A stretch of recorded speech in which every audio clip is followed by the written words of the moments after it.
Hello everyone, I'm Grace Miner. My fossil site is the Florissant Formation, which is located in Teller County, Colorado. This formation was formed during the Eocene and the Oligocene. The formation gets its name from the large number of plant fossils that were found at the site. My focus fossil is known as the Big Stump. It was formed around 34 to 35 million years ago during the late Eocene. The lands were originally lived on by Native American tribes, but its official discovery was in the 1870s during westward expansion when paleontologists started exploring the area. Samuel Shooter conducted excavations in 1877, identifying 600 species, including the Big Stump.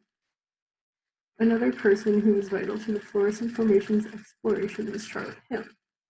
She lived on the land and found hundreds of fossils, including the best preserved fossil of a brush-footed butterfly, as you can see down here.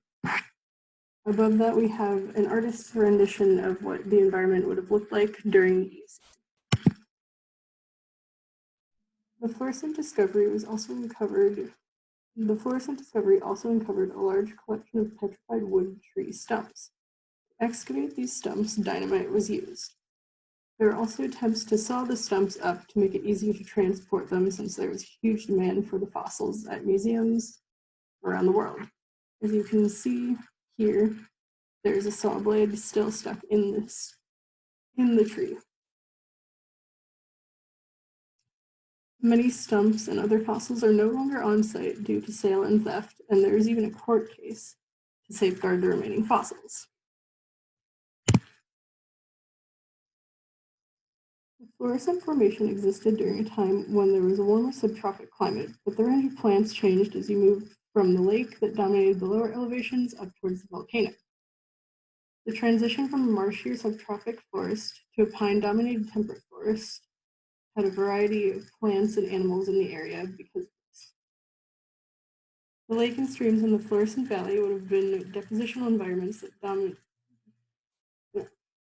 dominantly contributed sedimentary rock to the rock record, while the layers of shale indicate volcanic activity contributing igneous rock to the formations. Here we can see a map of the rock layers, and these all show evidence of streams, lakes, and marsh environments, volcanic activity, and a tropical to temperate gradient.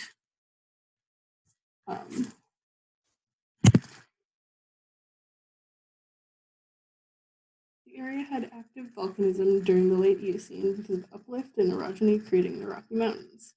This combined with the wet tropic environment created a lahar, or a mixture of rock, ash, and water, that would have swept through the Florissant Valley and buried the trunks of the trees and landscape under about 5 meters of material.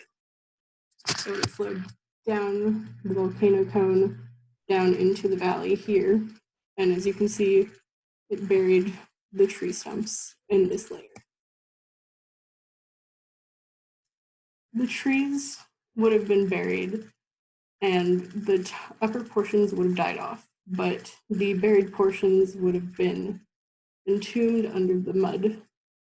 And to create the fossils, silicate-rich water would have percolated down into where the tree stumps were and replaced the organic material.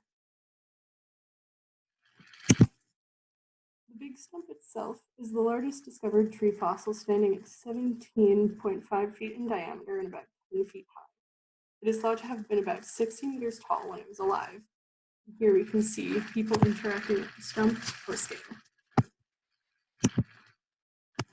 It is most closely related to a sequoia tree and possibly redwoods. It was part of a forest, and its role was to provide food and shelter for other plants and animals that would have lived during the same time. This formation is important because at the time there was a shift in climates from being wet and hot to cooler and dry.